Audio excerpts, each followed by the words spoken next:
Hi, I'm Kristen Goodwin. On this episode of the Fox News Rundown, what you need to know about the controversy surrounding the Michael Flynn case and the unmasking of the president's former national security advisor, former federal prosecutor, and Fox News contributor Andy McCarthy, and Fox News digital politics reporter Brooke Singman join host Jessica Rosenthal to break it down.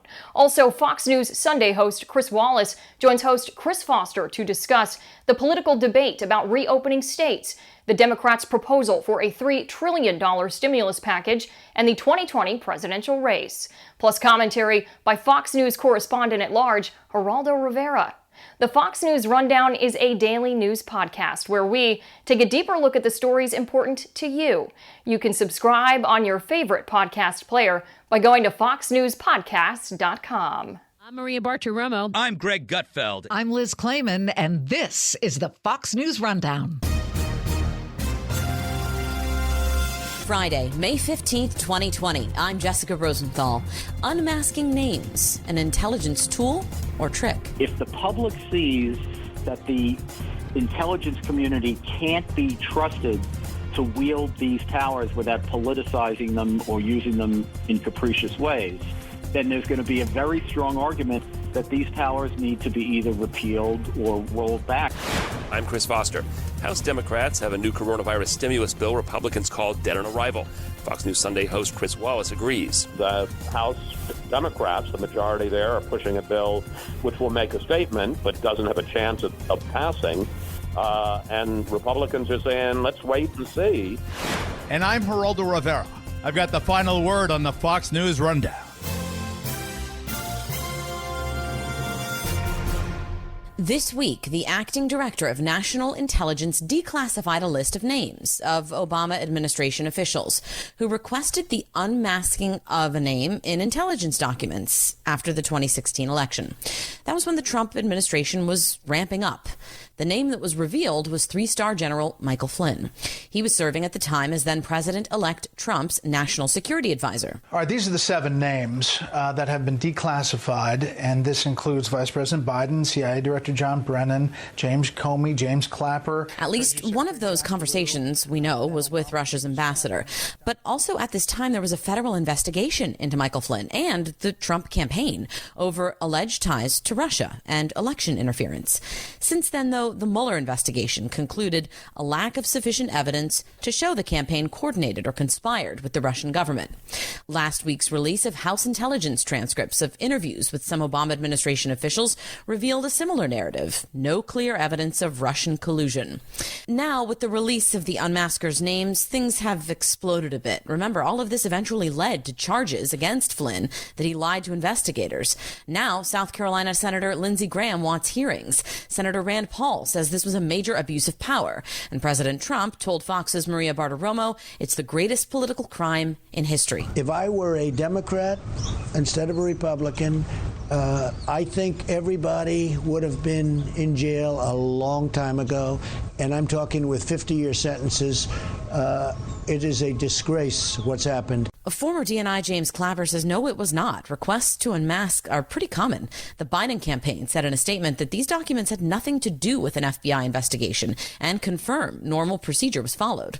Others note this couldn't target Flynn because when you ask to unmask, you don't even know who the redacted name is yet. That's the whole point. The term unmasking is almost not even an official term in the intelligence community. Brooke Singman is Fox's digital politics reporter. It's kind of an unofficial term. If you go back to even interviews with former Obama officials and House intelligence interviews, they all say, what do you mean by unmasking?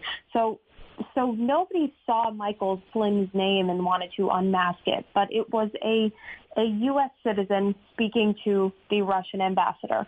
And clearly these officials were receiving some sort of intelligence that made them question who this U.S. citizen was speaking to the Russian ambassador, discussing whatever they were discussing. So acting DNI, Rick Grinnell, requested that the list of these names be declassified, and they were. And this is a list of officials who sought to, quote unquote, unmask what turned out to be the identity of Michael Flynn. So they were seeing this U.S. citizen repeatedly speaking to the Russian ambassador or whoever he was speaking to in these intelligence reports and requesting that the name of this person be unmasked. Yeah, this was a broad time frame, right? This was from November 8th till January 31st, 2016 to 2017. So it wasn't just that those conversations Michael Flynn had with the Russian ambassador. This was a much more wide-ranging time frame, right? Sure, and absolutely. November 8th, 2016, so right after the presidential election, right after the then candidate Trump becomes President-elect Donald Trump, through January 31st, 2017, which is a week or so after President Trump was inaugurated and took office. So there were dozens of requests from former Obama officials, some that were carryovers into the Trump administration, and like James Comey, for example, who made these requests. And there were Obama administration officials, including Vice President Joe Biden, who were making these unmasking requests, right? What are we to make of that, if anything, at this stage? Clearly, intelligence documents were coming before Vice President Biden, and I am not sure why he, as the vice president, would have need to make an unmasking request. A lot of times, I mean, on the other side of this, if you're not in the president's camp, President Trump's camp, and you are arguing that, I mean, a lot of people that are not necessarily in President Trump's camp are arguing that this is a very routine national security intelligence collection tool with the unmasking process, meaning that you could receive this piece of intelligence and really need to understand who this individual is, so you seek to unmask them in order to fully get a picture of the intelligence. So, but we do know eventually he was charged, right, with lying to investigators, and he did end up, pleading guilty, as we know, to that. That is a direct result of the conversations he was having with the Russian ambassador, the very conversations we're talking about in which officials asked for unmasking. So he pleaded guilty to making false statements to FBI agents in his interview, which took place on January 24th, 2017. FBI agents went to the White House. Then National Security Advisor Michael Flynn did not have counsel present, and he was clearly questioned about his communications with the Russian ambassador, Sergei Kislyak, at the time, and he made a false statement, and that is what he was charged with. And a lot of people that are Flynn allies argue that those FBI agents actually got him in a perjury trap. He didn't have counsel. He didn't know they were listening to his phone calls. Those are things that people in Flynn's camp are arguing at this point. Brooke, one last thing. That now that we know the Justice Department wants to drop this case against Michael Flynn, but apparently it's not so easy, right? I mean, the judge in Flynn's case is insisting that another judge basically argue against the case being dropped? So it's true. Judge Sullivan, who oversees the Flynn case, has not approved the Justice Department's motion to remove the case altogether. And he announced instead that he would accept briefs in the case from other lawyers and people arguing that the case should stand. I mean, like we said before, Michael Flynn pleaded guilty, and that guilty plea was accepted by the court. And so now there's another judge involved. I think Watergate prosecutors are involved and sending motions as to why this case needs to stand. Now, some are asking questions about why the judge isn't just accepting the Justice Department's request to drop the case, including Fox News contributor and former federal prosecutor Andy McCarthy, who defends acting DNI Grinnell's decision. I think Trump is tired of having people tell him he can't disclose things. So he took a guy who is loyal to him but not an idiot and who will, not do anything to overly prejudice American intelligence, but at the same time knows the president wants disclosure here, and he's disclosing. And the first thing he tried to do was get the Justice Department to disclose it, which it suggests to me that Grinnell doesn't really understand how the Justice Department works. The Justice Department doesn't just disclose stuff to disclose stuff. They only disclose things when they have a legal reason to do it, like they did with Flynn last week when they filed that motion in court. And I suppose that when Grinnell didn't get satisfaction from the Justice Department, he went to Congress, which, giving it to Congress is, sure, and that's what they did. Is that problematic, though? I don't think so. I mean, this is something that is a matter of great public concern, and it cannot possibly be that it's okay for Mueller, for example, in a case where he doesn't charge the president with obstruction, to publicize 200 pages of obstruction evidence that doesn't make out an obstruction case. And now people are going to be upset about disclosure of something that people have been asking about for 3 years, and that actually goes to a very important public question, which is the intelligence community politicizing the very powerful authorities we give them to protect the country? That's a critical question. I can't think of. Is that what happened? Do you believe, looking at the evidence now, that's what happened? Yeah. No, well, I believed it already. I mean, I wrote a book about it. I think that they, the reason I say that, my thing is I'm like a national security guy. That's what I worked at the end of my last years in the Justice Department. And because I've had that experience, I know that we can't protect the country without these counterintelligence tools. And what I've always been worried about is if the public sees that the intelligence community can't be trusted to wield these powers without politicizing them or using them in capricious ways, then there's going to be a very strong argument, as there is now on Capitol Hill, that these powers need to be either repealed or rolled back in a significant way. And what I've always worried about is if they do that, we can't protect the country.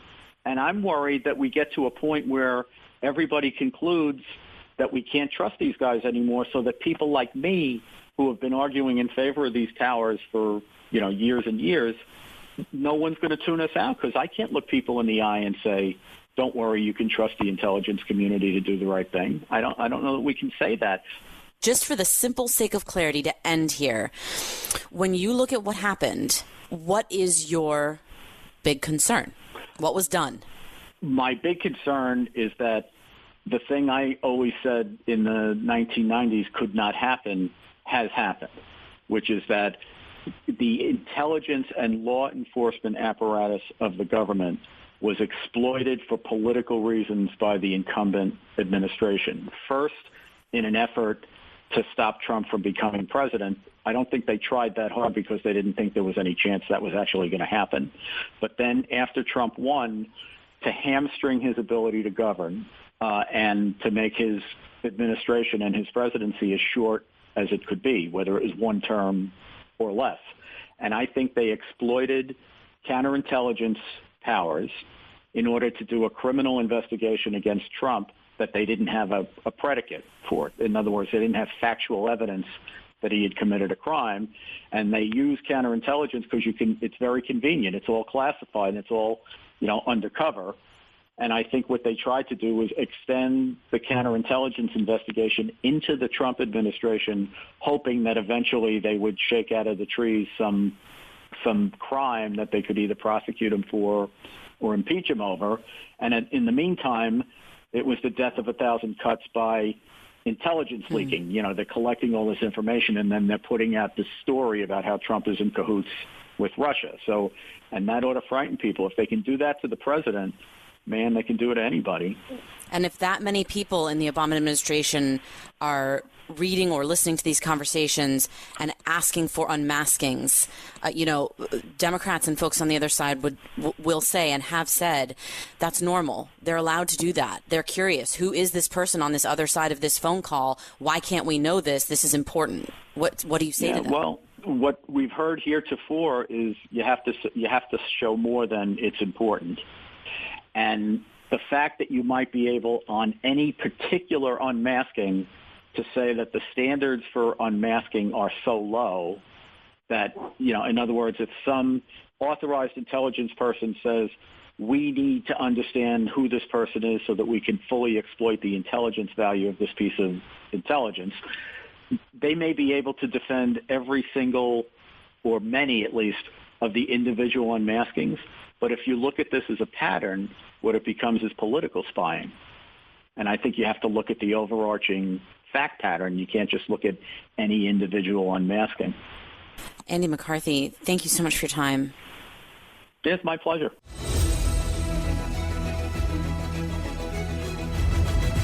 This is Geraldo Rivera with your Fox News commentary coming up.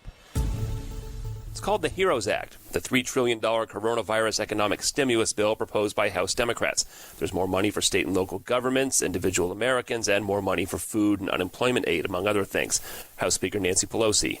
We are presenting a plan to do what is necessary to deal with the corona crisis and make sure we can get the country back to work and school safely. The top Senate Republican Mitch McConnell says there's a lot in the bill that has nothing to do with coronavirus and calls the whole thing an unserious product from an unserious House majority that has spent months dealing itself out of the crisis. And he says it's not going anywhere. I think we're nowhere in terms of actually passing a new stimulus. And you had the head of the Federal Reserve, Jerome Powell, saying we need more stimulus. Chris Wallace is the host of Fox News Sunday. This economic situation is going to be worse and last longer.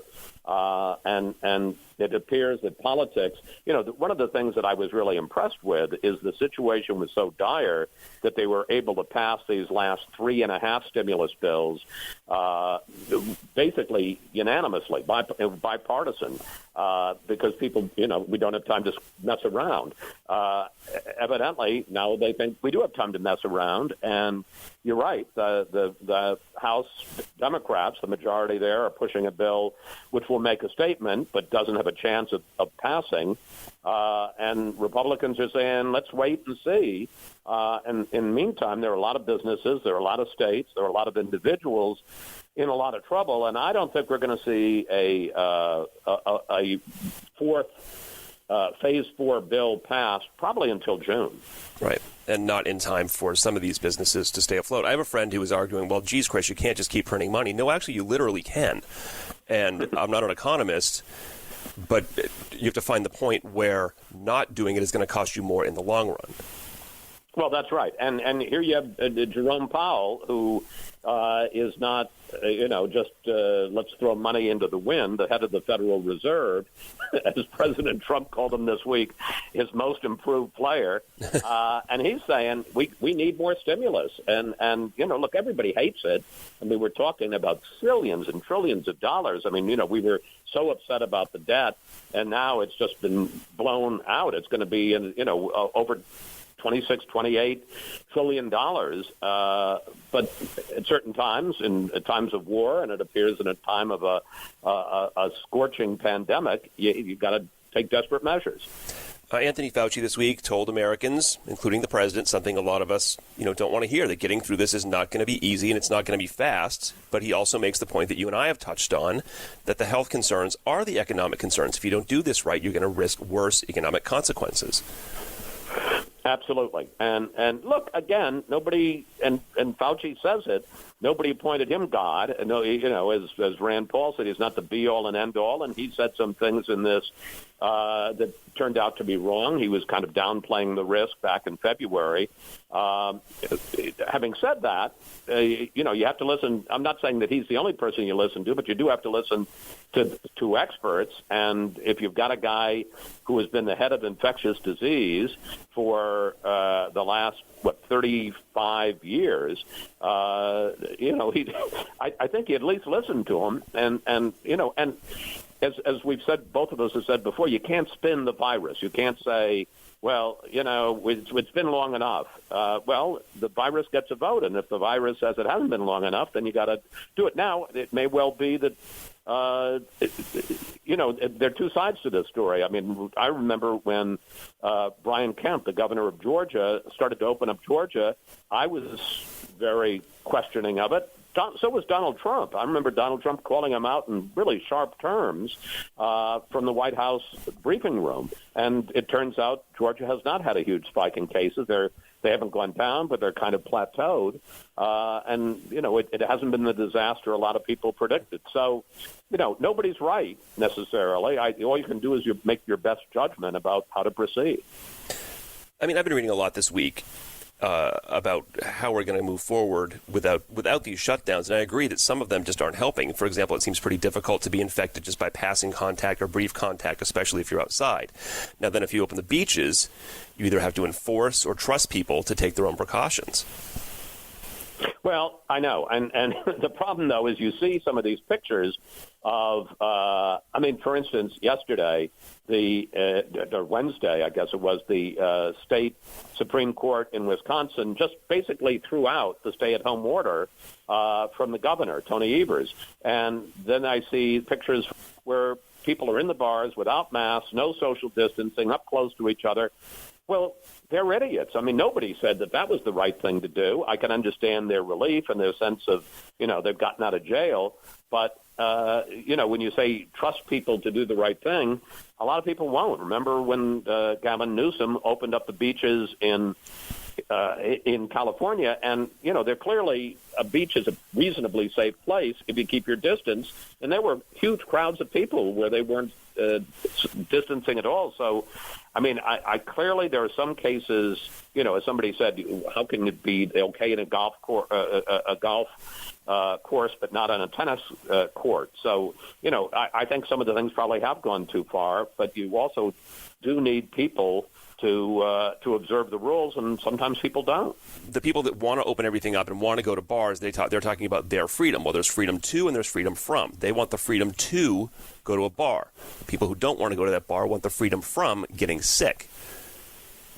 Well, that's right. And, I guess I forget the exact line, but it's basically like your freedom ends, the freedom of your fist ends at the point of my chin, which is you can swing your fist all you want until it hits me in the face, and then it's assault. And, you can go do a lot of things, but at the point that you now have gotten the virus or potentially gotten the virus, and then you come in contact with me and spread it to me, that's where my freedom starts. And so these are really complicated issues, and frankly, they become more complicated as things become a little better. A couple of polls real quick.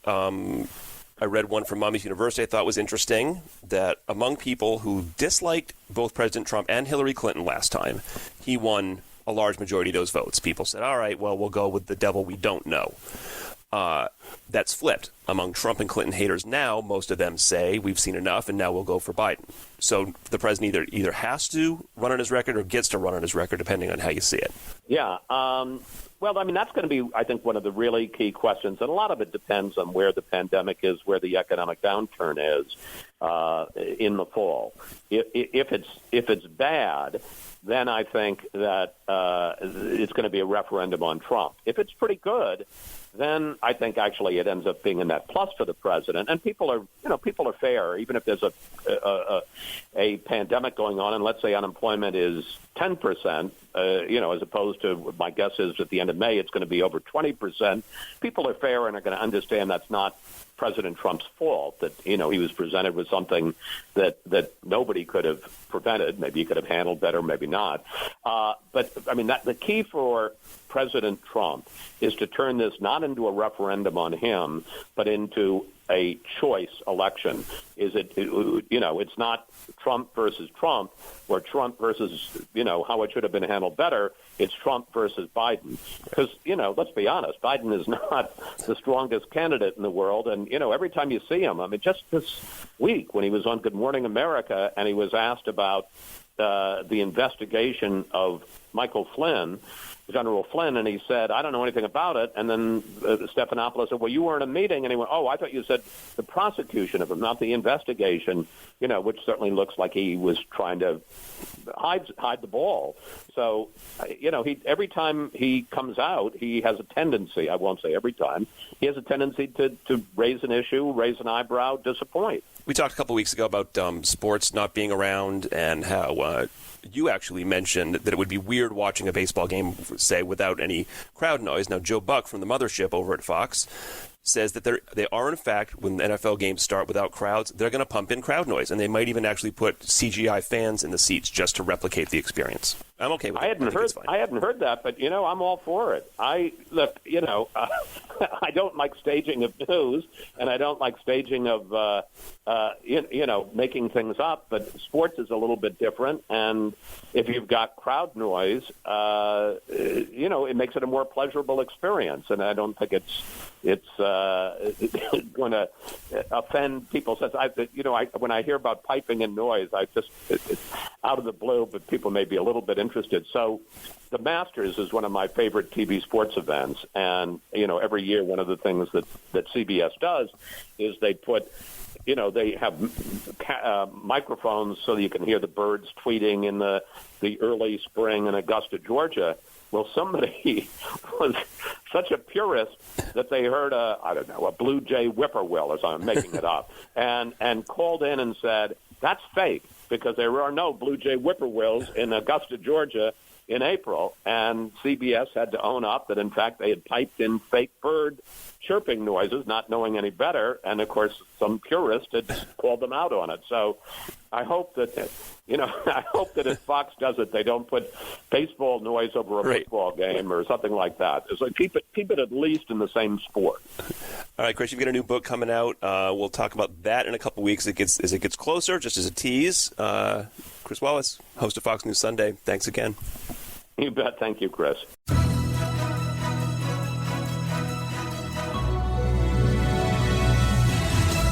From the Fox News Podcasts Network, download and listen to The Untold Story with Martha McCallum. The host of The Story on Fox News Channel sits down with major newsmakers each week to get their untold story. Subscribe and listen now by going to foxnewspodcasts.com. Rate and review the Fox News Rundown on Apple Podcasts or wherever you listen. And now, some good news with Tanya J. Powers. Gifts can come from the most unexpected places, and the ones money can't buy are oftentimes the ones that mean the most. That's the kind of gift Brad Meltzer told me about. He's a New York Times best-selling author and has written fiction and nonfiction books for adults, but he's also written kids' books, specifically the I Am series. They focus on a different historical character. I am Neil Armstrong. I am Abraham Lincoln. I am Harriet Tubman. I am Lucille Ball. You get the picture. So when I asked him to share some good news with me, he told me a story that has to do with a reaction to one of those books. So those who know that we do children's books, we've done I Am Albert Einstein. And we did I Am Albert Einstein because we wanted to give kids a lesson about being different. The book opens, ever been called weird, ever been called different. And a few years back, we got a letter from a mother who said that she read that book with her son, who was on the autistic spectrum, who was weird and who was different, but was told it's beautiful to be different. And she thanked me because she told me her son had just passed away, the most horror of all horrors for a parent. And she wanted to thank me because reading I Am Albert Einstein with her son was the last great fun moment they actually had together before he died. So, of course, we tracked down the story. We sent books to her classroom so we could honor him. And she walked into the classroom and everyone had the book signed in honor of her son who had died. But here's the part that blew me away, is just recently I got another letter from this woman. And she said to me a few years later, Brad, you knew I was pregnant because she had told me that, but I want to announce the birth of our new son. And we named him after two of our heroes. One of them, his first name is Finn, after Finn in Star Wars. She said, but I want you to meet young Finn Bradley. And of all the things we've done with the Ordinary People Change the World series, I love that people can read I Am Abraham Lincoln or I Am Amelia Earhart or I Am Walt Disney. But that this woman named her new son after me doing these books, it was probably one of the greatest gifts that anyone has ever given me. And I never realized that these books would be a gift to myself as well. You never know where good news will come from. Brad Meltzer's newest book is a nonfiction work called The Lincoln Conspiracy, the secret plot to kill America's 16th president and why it failed, and is out now. Tanya J. Powers, Fox News.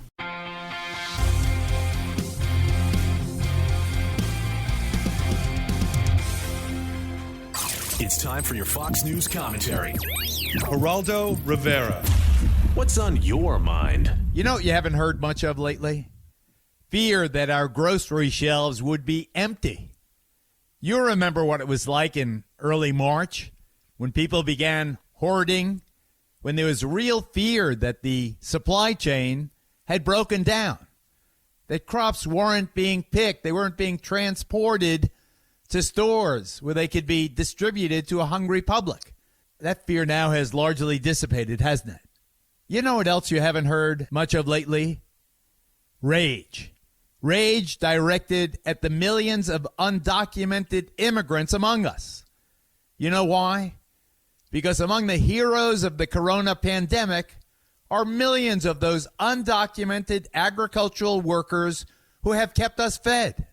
And they have done that job, as they have for decades, indeed for generations, with the fear looming over them that the migra, the man, would come and deport them. Do you know one of the secrets that has been revealed during this pandemic? At the very least, 75% of the people who harvest America's food are here without proper documentation. They are, in the pejorative, illegal aliens. Yet they come, they work, picking our fruits and vegetables, processing the poultry, packing the meat, and feeding us. I have in my hand a memo from no less an agency than the Department of Homeland Security. The memo says, guidance on the essential critical infrastructure workforce. Quoting from Christopher Krebs, he's Director of Cybersecurity and Infrastructure Security. Quote, if you work in a critical infrastructure industry, as defined by the Department of Homeland Security, such as healthcare services and pharmaceutical and food supply, you have a special responsibility to maintain your normal work schedule.